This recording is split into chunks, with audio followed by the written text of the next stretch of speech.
Hello and नमस्कार आप सबको। आज हम लोग पढ़ने वाले हैं नेशनलिज्म इन इंडिया, जो आपका सेकेंड चैप्टर है क्लास 10 हिस्ट्री का।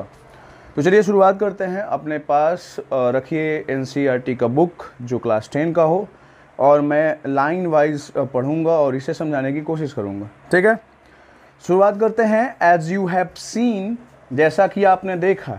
एज यू हैव सीन का मतलब जैसा कि आपने देखा। कब देखा? पहले। मॉडर्न नेशनलिज्म, जो मॉडर्न नेशनलिज्म आया, आधुनिक राष्ट्रीयता की भावना जो आई, कहाँ पर? यूरोप में। और कब हमने पढ़ा? चैप्टर 1 में। तो वही बोल रहा है, एज यू हैव सीन, जैसा कि आपने देखा। कहाँ देखा? चैप्टर 1 में देखा कि जो मॉडर्न नेशनलिज्म आया यूरोप में, came to be associated with the formation of nation states. Europe में राष्ट्रीयता की भावना कब आई, कब लागू हुई, कब लोगों के बीच में आपस में एक रिलेशन बना? वो तब बना जब नेशन स्टेट का निर्माण हुआ। इसका मतलब ये हुआ, और आपने पढ़ा भी होगा, कि यूरोप में पहले यूनिटी नहीं थी। कोई भी नेशन स्टेट का कॉन्सेप्ट या कोई भी नेशन का कॉन्सेप्ट नहीं था, क्योंकि वहाँ पे अलग अलग छोटे छोटे राज्य थे, या प्रदेश बोल सकते हैं, एक रीजन बोल सकते हैं, एक क्षेत्र बोल सकते हैं। और वहाँ पर जनता के द्वारा चुनी हुई सरकार नहीं होती थी। वहाँ पर निरंकुश राजा शासन करते थे। मैक्सिमम निरंकुश ही थे, कुछ होंगे अच्छे, बट मैक्सिमम निरंकुश थे। फ्रांस वाली कहानी आपको पता है। तो वो जो छोटे छोटे क्षेत्रों पर राज्य करने वाले जो निरंकुश राजा थे, है ना, वो अपने जो जनता होती थी उस पर वो सही तरीके से शासन नहीं कर रहे थे, उन पर अत्याचार करते थे। और उन्होंने एक सिस्टम बनाया हुआ था कि हम एक मंत्रिमंडल बना लेते हैं। मंत्रिमंडल समझते हैं ना, एजुकेशन मिनिस्टर हो गया, डिफेंस मिनिस्टर हो गया, है ना। तो हर एक मंत्रालय में अपने रिलेटिव्स को उन्होंने रखा हुआ था। मैक्सिमम लोगों का यही काम था। अब जो रिलेटिव वाले थे उनके लिए क्राइटेरिया क्या था कि आपके पास कोई डॉक्यूमेंट होना चाहिए, आप मतलब कोई आपके पास सर्टिफिकेट होना चाहिए, या आप इंटरव्यू पास करोगे तभी इसमें आओगे, ऐसा कुछ नहीं था। वो सभी अनपढ़ थे, किसी के पास ज्ञान नहीं था, और वो सिर्फ इस नाम पर आ गए कि वो रिलेटिव है। तो उससे जनता का विकास कहाँ से होगा? बिल्कुल नहीं होगा। ठीक है, तो जितने भी वहाँ पे देश थे, छोटे छोटे देश नहीं बोलेंगे, देश तो बाद में आया कॉन्सेप्ट ही। तो जो छोटे छोटे क्षेत्र थे जहाँ पर राजा शासन करते थे, जो निरंकुश राजा थे, बाद में लोगों में जब, है ना, लोगों के बीच जब एक विकास की भावना आई, डेवलपमेंट हुआ, टेक्नोलॉजीज बढ़ी, ठीक है, तो लोगों को लगा कि भाई ये तो हमारे साथ अन्याय हो रहा है। मतलब आप, उनके पास ज्ञान नहीं था, ज्ञान का अभाव था। ज्ञान आया, है ना, सिविलाइजेशन के बढ़ने से, तो उनके अंदर ये भावना आ गई कि हमारे साथ गलत हो रहा है। ठीक है, मतलब बड़ा सिंपल सा एग्जाम्पल था कि जो निरंकुश राजा हुआ करते थे वहाँ के, वो अपने आप को गॉड से कनेक्टेड बताते थे लोगों को, कि अरे तुम मुझसे बोलो, मैं भगवान को बोलूँगा, भगवान मुझसे बोलेंगे, मैं तुमको बोलूँगा। ऐसा एक मतलब तैयार किया हुआ था, क्या बोलते हैं उसको, झूठी बातें। और लोग उसमें फंस जाते थे। इतने भोले भाले थे कि लोग उसमें फंस जाते थे, क्योंकि ज्ञान की कमी थी। बाद में लोगों को जब ज्ञान हुआ तो उनको लगा कि अरे तो मूर्ख बना रहा है हमको, है ना। अगर भगवान से कनेक्शन भी होगा तो ये हमारे भलाई के लिए ना करेगा काम, भगवान तो निर्दयी नहीं हो सकते। तो लोगों के बीच में ये आया, और बाद में उन्होंने नेशन स्टेट का निर्माण किया। आपके दिमाग में आ रहा होगा कि ये नेशनलिज्म इन इंडिया में, नेशनलिज्म क्या होता है। तो मैंने यहाँ पे डिफिनीशन लिख दिया है नेशनलिज्म का, ध्यान से देखिए।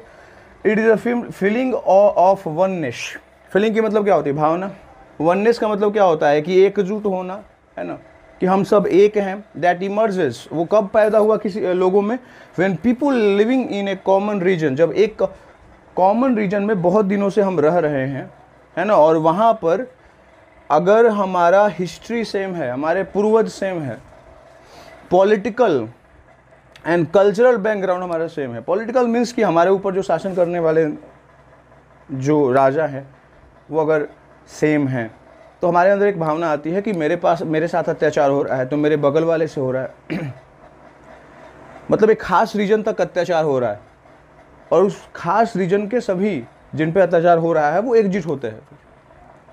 ठीक है ना, उनको लगता है कि नहीं, हम लोगों के बीच में एक कनेक्शन है, ये भी कि हमारे ऊपर एक पॉलिटिकल पावर का क्या है? प्रभाव है। और पॉलिटिकल पावर क्या? वही राजा। कल्चरल बैकग्राउंड तो मालूम होगा, कल्चरली जुड़े हुए रहते हैं बहुत सारे लोग, है ना। मेरे जीवन के रहने सहने का जो तरीका है और आपके जीवन के रहने सहने का जो तरीका है, अगर वो सेम है, कल्चरल बैकग्राउंड सेम है, लॉजिकल, और लैंग्वेज अगर सेम आपका है तो ये भी आ जाता है। जैसे कि आपने देखा होगा, है ना, बहुत सारे लोग जो होते हैं वो लैंग्वेज के नाम पर भी लड़ जाते हैं। भारत में ही देख लो, आंध्र प्रदेश 2 भागों में बटा, एक तेलंगाना बना, किस नाम पे बना है? लैंग्वेज के नाम पे बना है। सवाल आता है, लैंग्वेज के नाम पे विभाजित होने वाला पहला राज्य वही है, ठीक है।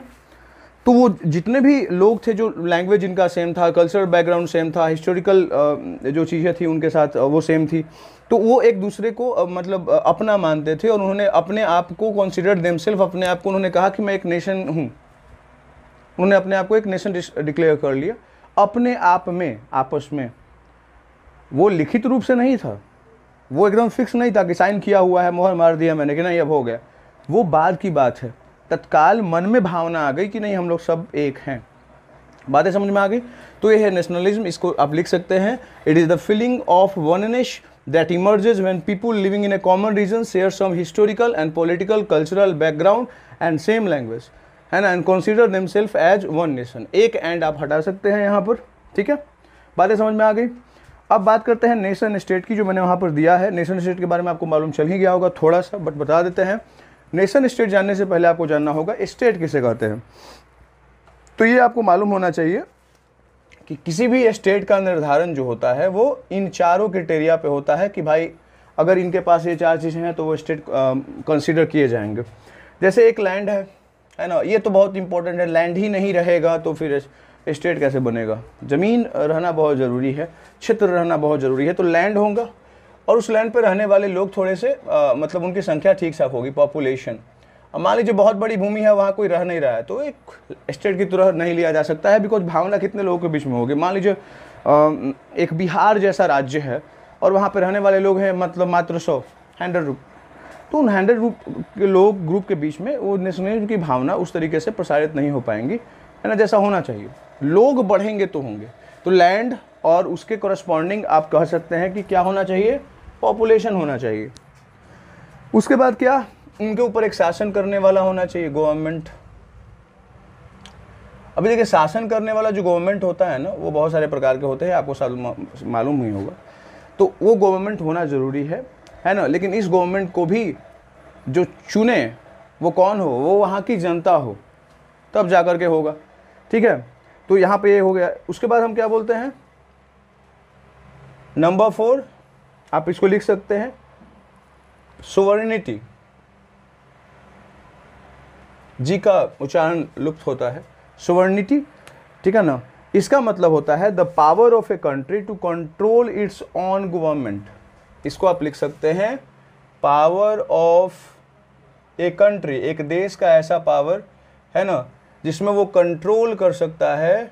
किसको कंट्रोल कर सकता है? ऑन गवर्नमेंट को, अपने गवर्नमेंट को, जिसको उसने चुना है। ये सोवरेनिटी है। और ये बहुत ही इंपॉर्टेंट है, बिकॉज जहाँ कहीं भी ये ऑप्शन है वहाँ पे लोग बड़ा ही सही तरीके से रहते हैं, क्योंकि आपके पास ऑप्शन है कि उनको आप हटा सकते हो। अगर आपके अनुसार वो गवर्नमेंट नहीं चला रहे तो उसको आप हटा सकते हो, लेकिन उसके लिए समाज का लिबरल होना बहुत ज़रूरी है। समाज का लिबरल होने का मतलब कि वो कास्ट, रिलीजन, इन सब के बारे में न सोच करके वो विकास के बारे में सोचे। बोले कि भाई ये गवर्नमेंट हमारे लिए ठीक काम कर रही है, चलो इसको अगला बार भी बना लेते हैं। नहीं ठीक काम कर रही है, चलो इसको हटाते हैं, ऐसा वाला सिस्टम, ठीक है। तो उसमें अभी इंडिया है, इंडिया का स्थान है, फ्यूचर में पता नहीं, बट अभी तत्काल इंडिया का स्थान है कि हम लोग एक लोकतांत्रिक है। हाँ, कहीं कहीं कास्ट सिस्टम है, कहीं कहीं रिलीजियस सिस्टम अभी भी काम कर रहे हैं इंडिया में, लेकिन बहुत सारे देश हैं जिनसे हम अच्छे हैं, ठीक है। इस मामले में ये बात हो गई। तो स्टेट कंसीडर करने के लिए क्या चाहिए? आपके पास लैंड होना चाहिए, पॉपुलेशन होना चाहिए, गवर्नमेंट होना चाहिए और सोवरेनिटी होनी चाहिए। सोवरेनिटी का मतलब क्या होता है? Power of A power of A control, है ना। किस पे कंट्रोल करना? अपने जो गवर्नमेंट आपने जो बनाया है, लोगों ने जो बनाया है, उस पर कंट्रोल, ठीक है। बातें समझ में आ गई? तो ये हो गया। दूसरा मैंने बताया, मैं क्या बतलाने वाला हूँ आपको? Nation state. तो मैंने स्टेट बता दिया, अभी नेशन की बारी है। नेशन क्या होता है? तो देखिए, नेशन जो होता है वो एक तरह से आप कह सकते हैं कि यदि मेरा लैंग्वेज सेम है, आपका लैंग्वेज सेम है, चलिए भैया हम कंसीडर कर लेते हैं कि हम एक ही नेशन में आ जाएंगे। मेरा कल्चर सेम है, ये ज़्यादा इंपॉर्टेंट है। मेरा कल्चर और आपके कल्चर में कोई डिफरेंस नहीं है, मतलब हम एक दूसरे को नेशन डिक्लेयर कर ले रहे हैं, ठीक है। हमारा रिलीजन सेम है, आपका रिलीजन सेम है, चलो ठीक है, ये भी एक बेसिस।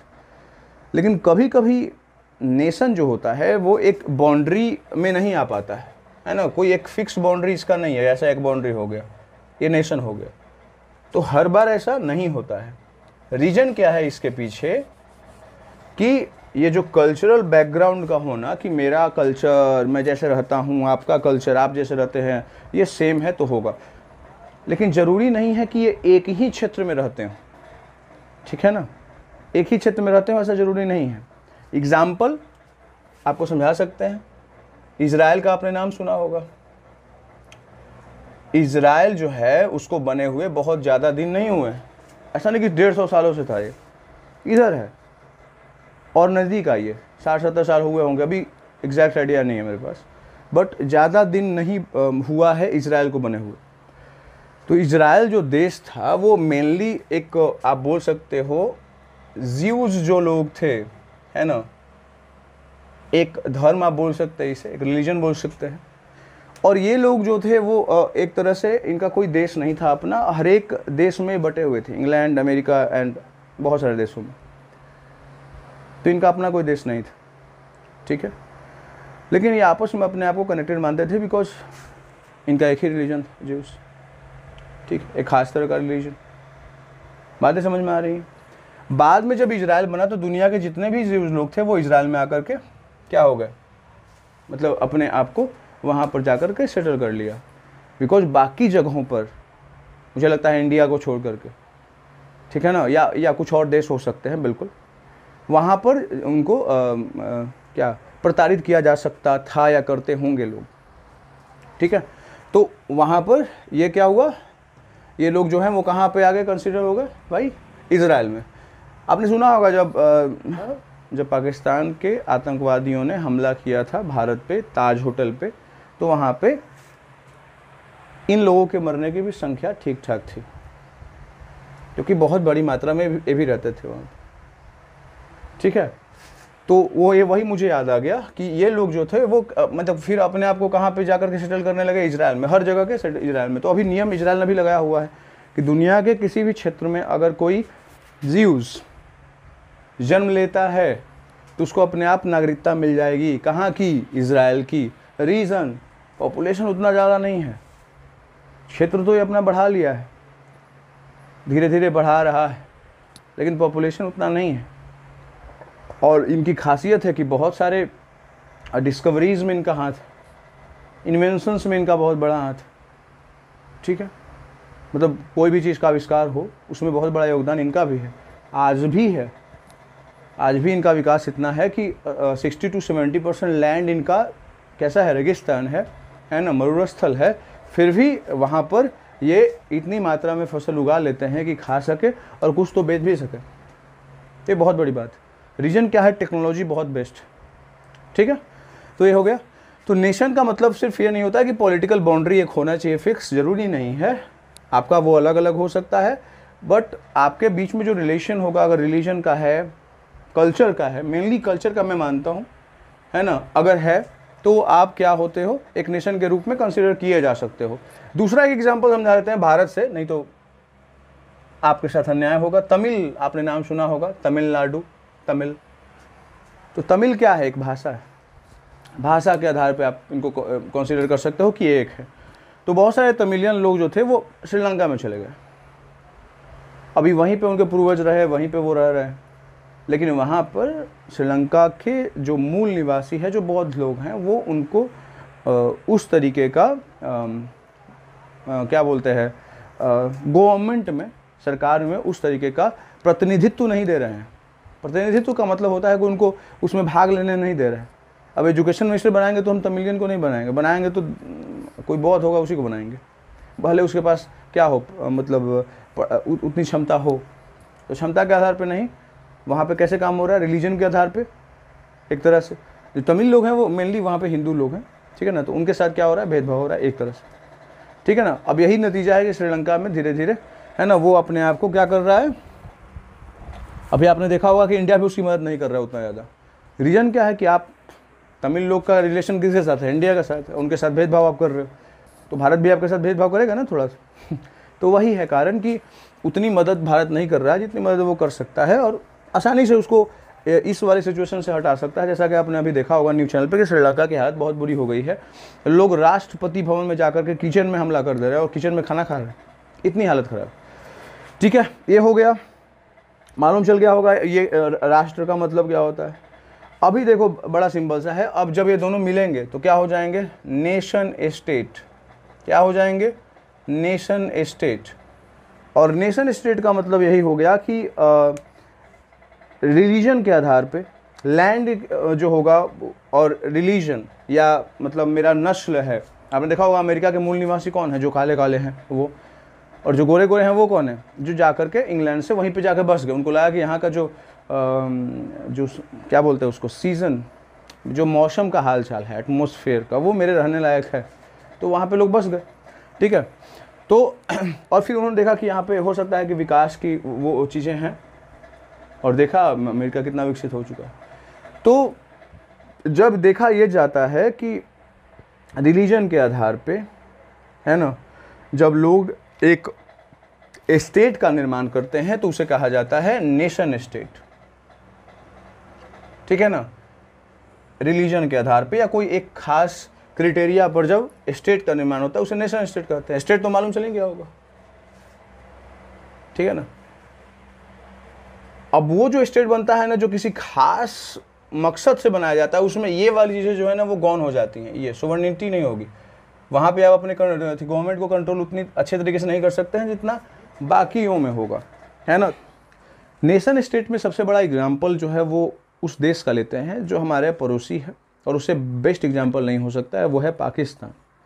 पाकिस्तान को बनाया गया रिलीजन के आधार पर 1947 में, जब हमारी आज़ादी हुई, जब हम आज़ाद हुए, है ना, तो मुस्लिम लीग एक यहाँ पे क्या था, एक पार्टी थी, है ना, उन्होंने मांग रखी कि हमें एक अलग देश दे दो क्योंकि हमारे साथ यहाँ पे भेदभाव हो सकता है।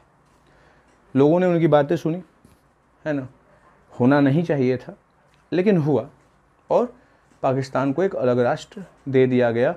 और सबसे बड़ी गलती ये थी उस समय कि उनको दो अलग अलग पार्ट में दे दिया गया, एक पूर्वी पाकिस्तान और एक पश्चिमी पाकिस्तान, इस रूप में, है ना। एक पार्ट पाकिस्तान जो आप ओरिजिनल जानते हैं वो, और एक बांग्लादेश, ये भी पाकिस्तान ही था। बाद में इंदिरा गांधी ने अपना दिमाग लगाया और कहा कि अगर कभी झगड़ा हुआ, जो होगा ही क्योंकि लक्षण वैसा है पाकिस्तान का, तो बहुत दिक्कत हो जाएगी। फिर हमें इधर से अटैक करेगा, इधर हम सेना भेजेंगे, इधर से अटैक करेगा तो इधर भेजेंगे, दोनों तरफ से जब अटैक होंगे तो हमारा जो पावर ऑफ कंसंट्रेशन है वो कमज़ोर होगा, और ये हमारे ऊपर हावी हो सकता है। ना हावी होने वाले स्थिति में होने के बावजूद स्ट्रॉन्ग तो हम ही रहेंगे, लेकिन सिंपल सी बात है कि हमारा कंसंट्रेशन किधर होगा। हम चाहेंगे कि इधर रहें, चाहे इधर, तो आधा इधर भेजेंगे, आधा इधर, तो थोड़ा डिफ़िकल्टी तो होगी, है ना। वैसे भी वो नहीं जीत पाता, बट हाँ दिक्कत होती बहुत ज़्यादा देश को। तो उन्होंने कहा कि बांग्लादेश को उन्होंने आज़ाद करा दिया, बांग्लादेश को उन्होंने आज़ाद करा दिया। कहा कि भाई ये जो आपका पूर्वी पाकिस्तान है उसको आप अलग कर दो। अलग करने में इंडियन आर्मी ने मदद करा।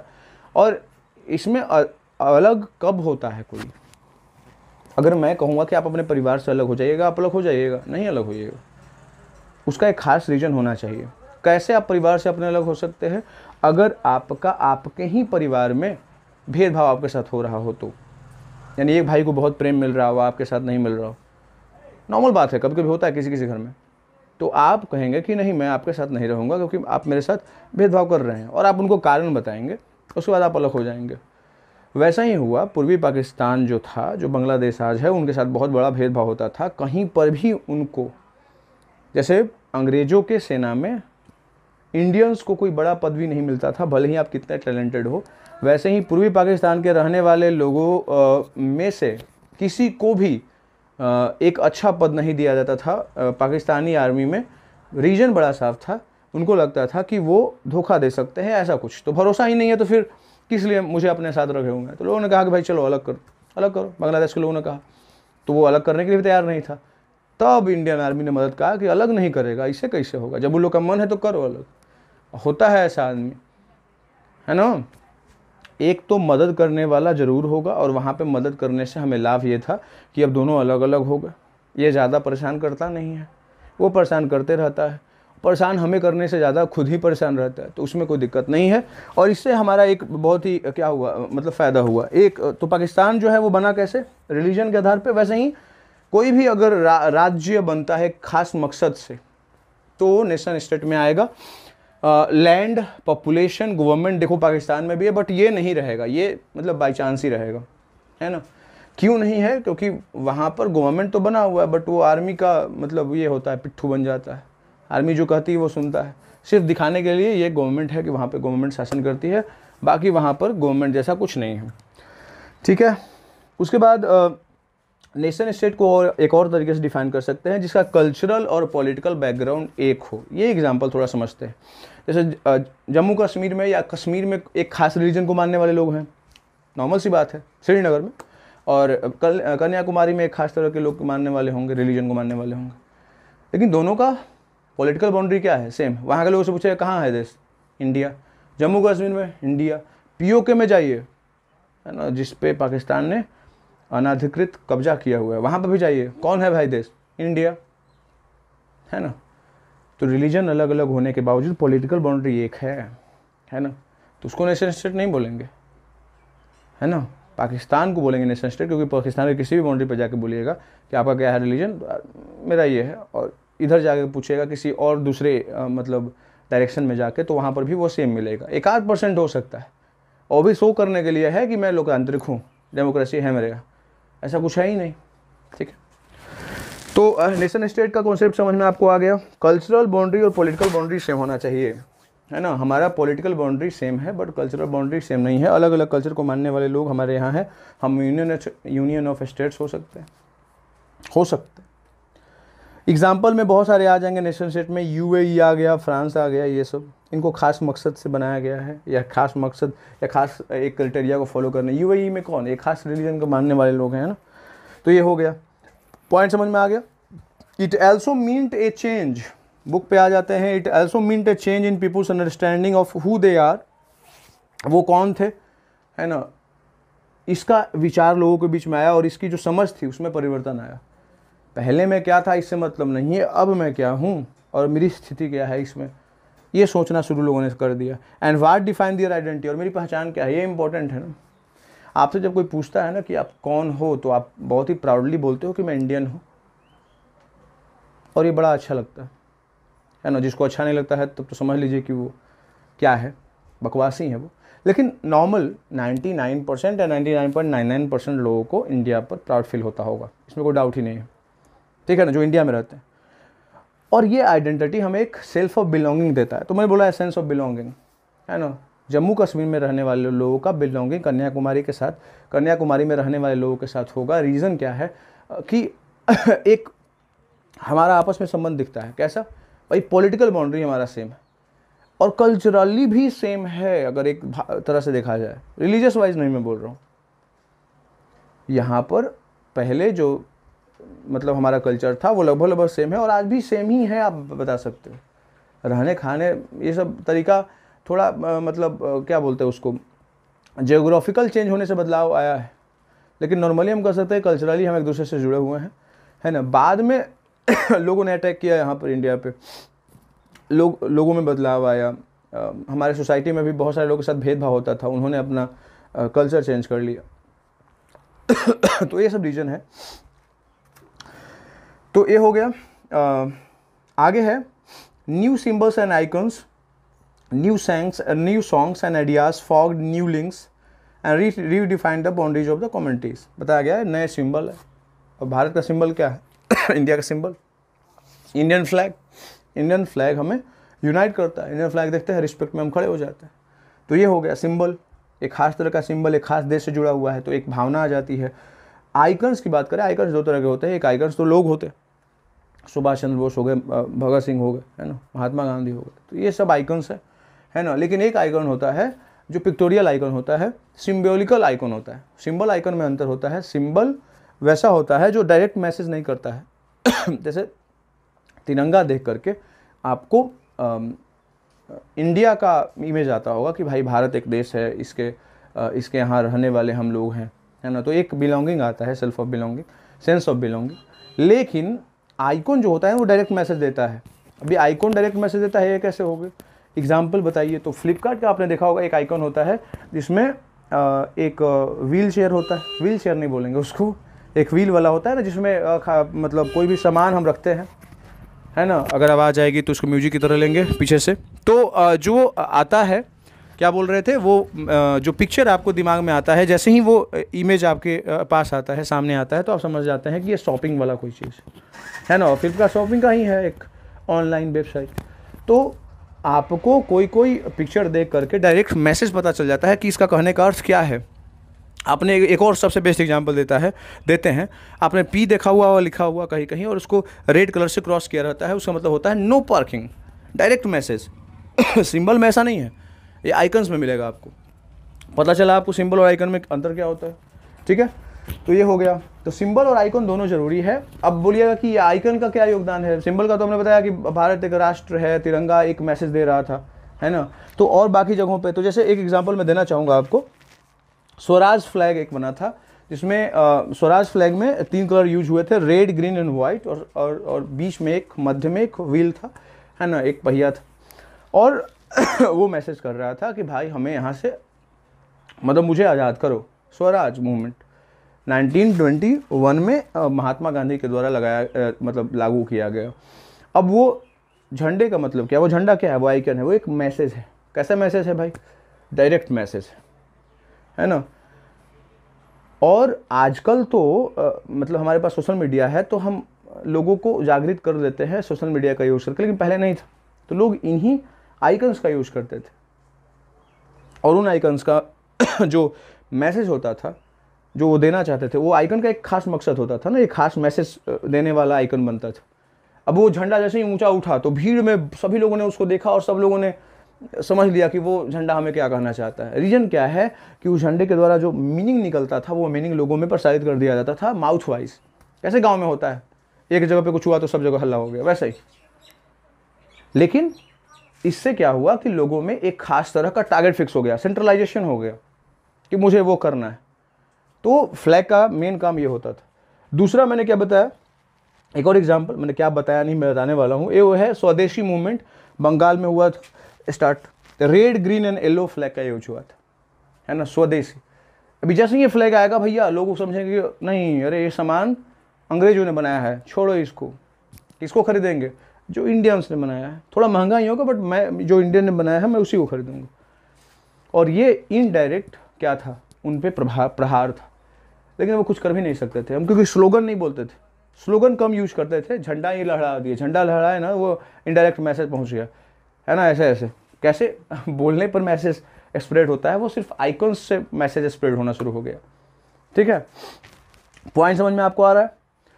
तो ये हो गया, ये आपको समझ में आ रहा होगा। तो सिंबल और आइकॉन का बहुत योगदान रहा। न्यू सॉन्ग्स एंड आइडियाज़ है, सॉन्ग्स जानते होंगे, गाने बहुत सारे हैं। जन गण मन सुनते ही रोंगटे खड़े हो जाते हैं, वंदे मातरम सुनते ही। अभी हाल फिलहाल में एक मैच हो रहा था अब स्टेडियम में, नरेंद्र मोदी स्टेडियम जो गुजरात में बना हुआ है, एक साथ लोगों ने वंदे मातरम गाया, क्या माहौल था, है ना। आपके अंदर गूज बम्स आ जाते हैं, लगता है कि कुछ कर दे देश के लिए। तो सॉन्ग्स का भी वैसा ही होता है, एक खास तरह का सॉन्ग एक खास तरह के देश से जुड़ा रहता है। कोई कोई होता है जो देशभक्ति गाने ही होते हैं, उनका देश से जुड़ाव नहीं है, और जिस देश में गाए जाएंगे उनको लगा कि मेरे साथ ही जुड़ा हो। जैसे तेरी मिट्टी मैं मिल जाऊँ, और मिट्टी कहीं की भी हो सकती है लेकिन मैं जब गाऊंगा तो मैं अब इंडियन मिट्टी की बात करूंगा ना, तो वहाँ पर वो सेल्फ ऑफ बिलोंगिंग नज़र आ जाता है गाने से भी। और क्या, एंड आइडियाज़ और विचार फॉग न्यू लिंक्स, और नए नए विचार है लोगों में। नया विचार क्या आया लोगों में? पहले वाला विचार क्या था कि हम अलग अलग क्षेत्र में रहते हैं, हमारा कोई ऐसा नहीं है। लोगों में नए विचार ये है कि नहीं, हम हमारा जो कल्चरल बैकग्राउंड है वो एक है, और हमारे ऊपर प्रताड़ना हो रही है। कौन प्रताड़ित कर रहा है? अंग्रेज। तो हम एक हो जाते हैं और उनके साथ लड़ते हैं। And redefined the boundaries of communities, और उन्होंने रीडिफाइंड किया। पहले से जो 500 से ऊपर जो छोटे छोटे क्षेत्र थे उनको क्या यूनाइट किया गया और एक नया राज्य बनाया गया। In most countries the making of this new national identity was a long process. बहुत सारे देशों में ये बहुत बड़ा प्रोसेस था, भारत में ही देख लो, बहुत बड़ा प्रोसेस है ना। अभी उस समय जब चाणक्य गए थे घनानंद के पास, मालूम होगा शायद चाणक्य के बारे में, और धनानंद के बारे में भी मालूम होगा। तो धनानंद एक बहुत ही बड़ा राजा था। बड़ा राजा मैं इसलिए बोल रहा हूँ कि कोई बहुत बड़े क्षेत्र पर राज करता था उस समय। तो उनके पास जाते हैं चाणक्य और वो बोलते हैं कि आप एक बहुत बड़े राजा हो, आप यूनाइट करो जो भी छोटे छोटे राज्य हैं ना अलग अलग, उनको यूनाइट करो और साथ में रखो उनको, आपकी बात मानेंगे बिकॉज आप बहुत बड़े राजा हो और आपसे बड़ी सेना भी नहीं है किसी की। आप भले ढगन पलेट मतलब उस सेंस में उन्होंने बोला नहीं था सामने, मन में तो होगा जरूर। और तो घनानंद ने मना कर दिया। रीजन क्या दिया, या उन्होंने क्या बोला कि मैंने सबका ठेका ले लिया है, ऐसा कुछ। मन में उनका क्या था कि वो बहुत ही विलासपूर्ण जीवन व्यतीत करते थे और उतने बड़े देश को जब वो चलाएंगे, उतने बड़े राज्य को जब वो चलाएंगे तो उनके लिए बड़ा मुश्किल होगा। अगर और भी मिला लेंगे तो उतना ही उनको मुश्किल होता था। तो उन्होंने सोचा कि और मिलाएंगे तो और दिक्कत हो जाएगा। तभी ना चाणक्य थोड़ा गुस्सा हुए और उन्होंने कहा कि चलो हम एक ऐसा राजा बनाएंगे जो ऐसा करके दिखाएगा और उन्होंने किया।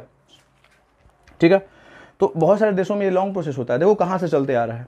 और बाद में जब भारत आज़ाद हुआ है ना, अंग्रेजों का ये योगदान हम कह सकते हैं, क्योंकि अगर नहीं करते तो फिर वो 500 एंड समथिंग में रह ही जाते।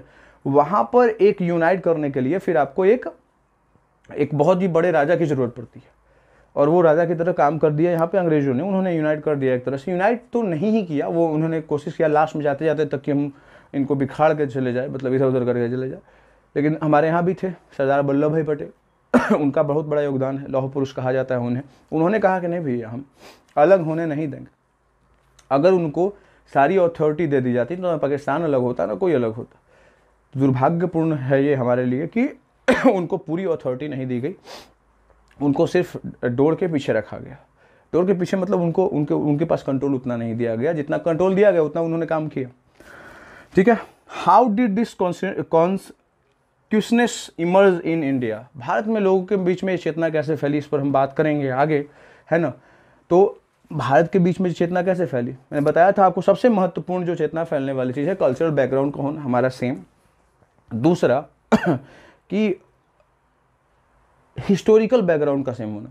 नहीं, पहले हम एक थे फिर बाद में भी अलग अलग हो गए, बिकॉज कोई ग्रेट राजा नहीं हुआ है। And the third one important है ये कि हमारे ऊपर प्रताड़ना हो रही है और मेरे ऊपर हो रही है और अब मेरे सामने वाले पे हो रही है, तो हम दोनों का बिलोंगिंग एक हो जाएगा, सेंस ऑफ बिलोंगिंग हो जाएगा।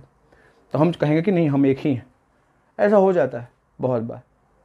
ठीक है, तो चलिए मिलते हैं अगले वीडियो में कुछ अलग अलग नए नए तथ्यों के साथ। तब तक के लिए आप लोग का धन्यवाद।